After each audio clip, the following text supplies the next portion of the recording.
finally talk about this Chelsea-Man United game. What a match it was. What a match it was. It's now Sunday night. Hopefully posting this on Monday. We've seen Danny talk about Bayern Munich's last match. I'm still on a high from this Chelsea match, but I had such a busy weekend, and now I've kind of had to come down. But I'm ready to talk about this match against Man United that Chelsea had. And I took a half day for it. I took a half day because I said I need to lock in. I need to be with some people that I know are going to be rooting hard for Chelsea, some Chelsea fans in Milwaukee. And I said, all right, I'm taking a half day. I'm going to go to the Highbury Pub in Bayview, Milwaukee, and watch this huge, huge must-win match. Because we knew going in, Chelsea were going to have to win that match and the one against Forest to get top 5, to get Champions League. Don't mind my hair. We're just talking Chelsea, so no judgments here. We're a family, the Always Bayern Chelsea crew. So thanks for listening. Like and subscribe if you're watching on YouTube. If you're listening on Apple Podcasts, Spotify, whatever. Leave a review, leave a comment. I want to talk to the community about this Chelsea match because it was a great match all around. Going in, you always get these kind of icky feelings when you're playing Man United. For whatever reason, Chelsea haven't been super strong against them. They never win at Old Trafford. And this was at the Bridge, so you felt more confident. But still, a must-win with a young team that's inexperienced. You just never know how these things are going to go. But we came in, and we were fired up for some Friday Night Football. Aston Villa, you knew they were going to beat Tottenham. They did 2-0. So either way, Chelsea, it was always going to be a must-win for Chelsea. When the lineup came out, I was a little surprised with a couple things. I was surprised Tosin got the start over Trevoh Chalobah. Chalobah had kind of been starting for a while. And then I was surprised Reece got the start over Romeo Lavia. We had seen the midfield 3/right back inversion of Enzo, Caicedo, and Lavia for a while now. We hadn't seen kind of a consistent lineup in a while. So that to me were the two surprises. Reece had been getting a lot of minutes anyway as it is, whether it's subbing or starting Conference League games. So, not too surprised that he would start. We'll see what happens in that last match because it's going to be tough to bench Reece, but also it's going to be tough to bench Lavia, in my opinion, with how well he has played when he's in there. Nico, obviously out after getting the massive, massive red card. My last video was titled Sell Nico Jackson, whether that's actually my feelings or not, yet to be determined, but good to see Tyreek George start up top. And then you had Noni Madueke, Pedro Neto, Cole Palmer, Caicedo, Enzo, Colwill, Cucurella, and Big Bob Sanchez between the sticks for this one against Man United.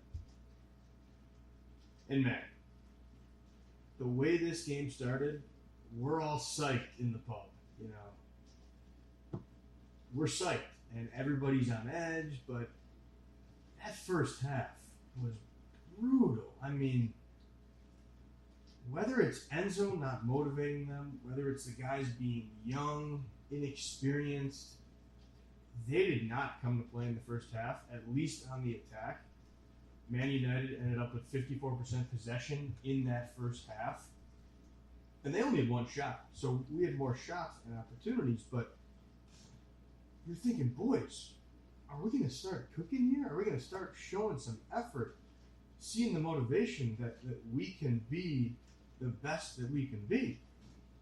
I'm realizing here now, I don't have any Chelsea stuff with me. So, I'll get a nice little scarf here. My Chelsea Burnley scarf that I got from the match I was at last year. Up the Chelsea as always with the scarf. But yeah, that first half, not a lot going on. And then you actually end up seeing a Harry Maguire goal that's offside by that much. And at the time in the pub, we're thinking, oh my gosh, Chelsea, what are you doing? I mean, it was insane that they were playing like crap, and then you allow a lousy defender in Maguire to get this goal, and thankfully, I don't know if it was the Chelsea gods looking at down on the pitch, but yeah, he was offside just slightly, and that was really their one chance. Chelsea, I'm trying to think back to chances that they had in that first half. Noni had a big chance, as I recall, and it might have been offside, I think, if he scores that. Palmer with a brilliant pass to him over the defense, just gets over Maguire's head, and Madueke just can't get over on top of the ball and skies it up. That was your best chance. And then Reece had an absolute rocket from a volley off a corner. But besides that, I just was not liking what I was seeing from Chelsea in that first half. They weren't up to it. And so you knew something was going to happen in the second half. Whether it was a change from Maresca, I don't know. You just knew something was going to happen. And a change didn't actually happen. He rolled with this lineup. You're thinking, okay, Lavia is going to come at some point. But the problem was that you didn't have attackers on the bench that could come in and make some big changes. You know, you had Sancho that couldn't play because he's on loan from United. You did not have Jackson, clearly, as we discussed. Yeah, I'm looking at the bench. Dewsbury Hall is your only semi-attacker that could have even come on. And Gusto and Lavia come on later, but yeah, that's what made it tough as well, is you just have no options. You know, Ansel Mina was even making the bench. A defender, but he's a guy that's not even going to get playing time. You know, there's no chance he plays. 2 keepers on the bench. So, yeah, it was just tough scenes there. But nonetheless, we're sitting in the pub. Things are getting high-strung. Tensions are building. 70th minute. 71st? 70th minute? I'm not even sure. 71st. They swing the ball over to Neto. Reece gets it kind of in the right pocket.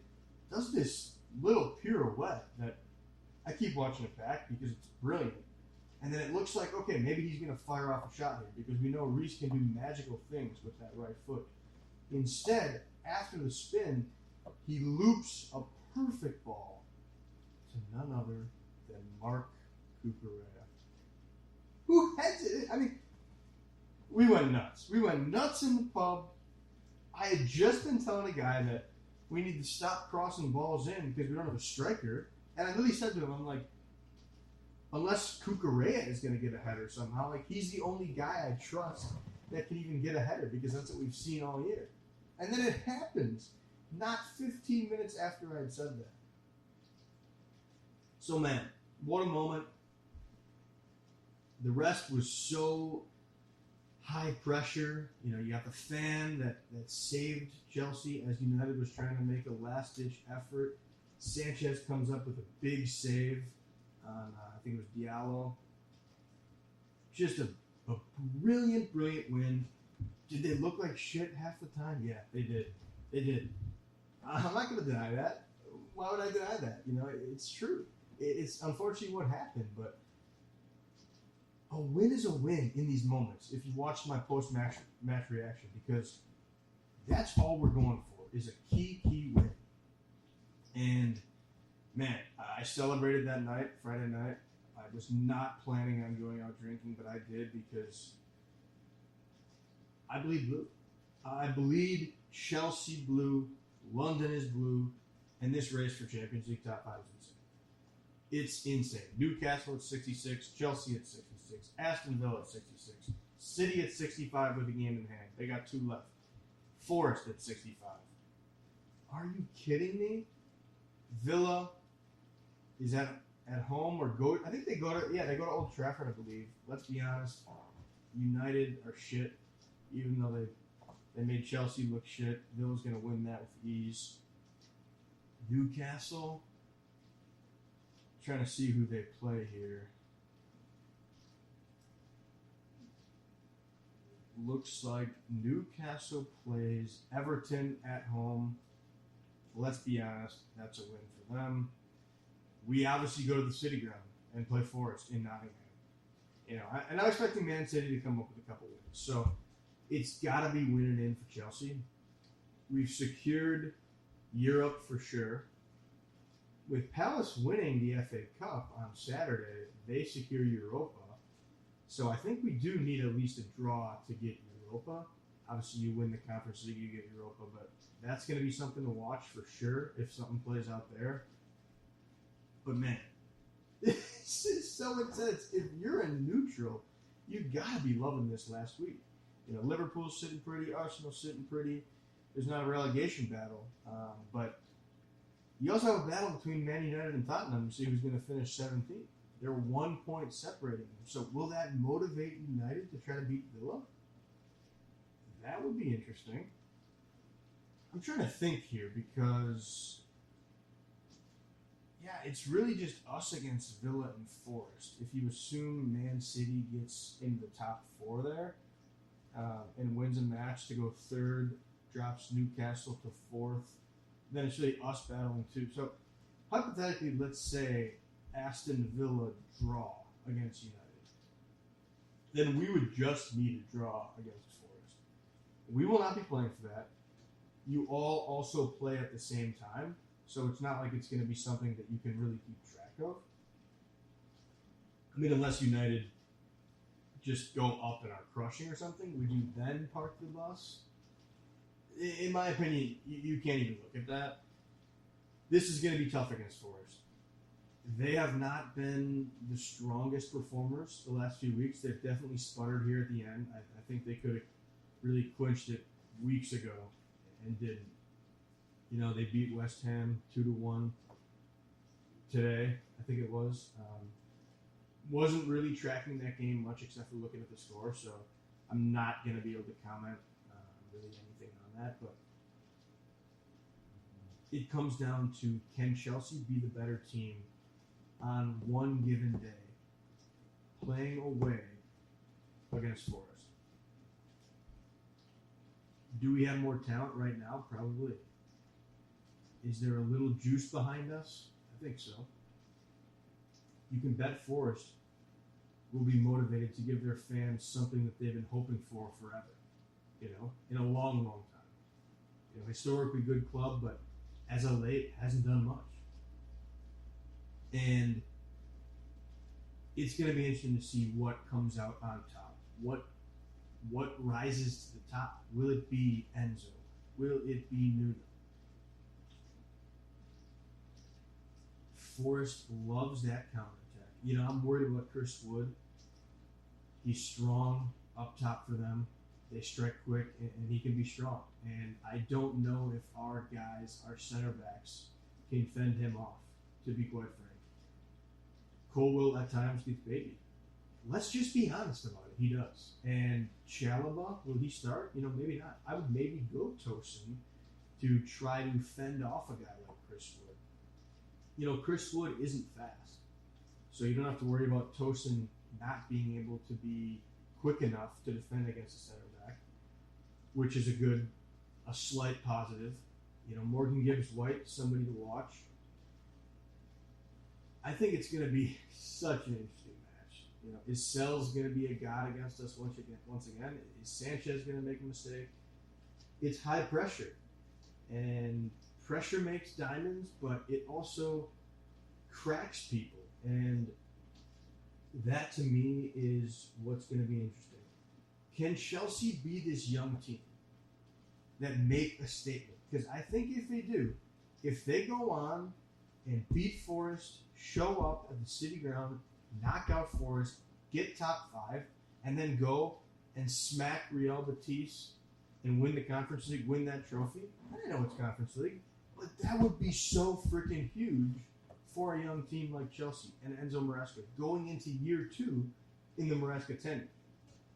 So, can the boys in blue do it? I like to believe they can. I'm going to believe they can. And, I'm maybe going to try to post some content this week leading up, talking about what I think are some keys. I'm kind of off the cuff here. Haven't really thought too much specifically about what I think Chelsea can do to get this dub. I'll say this. You are going to need Cole Palmer to show up in a big way. He's going to have to be his best self. Caicedo will show up. He was phenomenal against United. Enzo needs to be better. Hopefully his eye is better at that point. Lavia, James, whoever starts, they'll need to be superb, sublime. Your defenders will have to be strong. Sanchez, as I mentioned. And then you really need one of the three of Neto, Madueke, George, or Sancho. I'll throw in as a fourth, whoever starts, to show up as well. If one of those guys can provide a little bit of something in this match, I think that will go a long, long, long way. Noni, you're due. You are due. You had an off day. You basically missed two big chances. He had a huge chance in the second half after we had scored our first. I still don't know to this moment how he missed it. So that's going to be huge. I want this so bad as a Chelsea fan. This would be the huge step forward that Chelsea need. And boy, am I looking forward to that game. Even though I'm going to be so nervous. I'll be honest. I'm going to be so anxious for it. It's going to be insane. This is what it comes down to. And this is why you're a sports fan, because it's the best time. It's the end of the year. We're getting down to the nitty gritty, and I'm excited. I'm pumped. Keep watching our content. Now that Bayern is done and looking on the Club World Cup, hopefully Danny will be locked in on Chelsea as well. So, I think we'll try to watch together on Sunday. Put out some good content. Like, subscribe, comment, leave a review. The whole freaking 9 yards. Up the Chelsea. Mia San Mia. Let's get the dub against Forest. Come on, baby. Let's do it. Go get Champions League. Up the Chelsea. Up the Chelsea.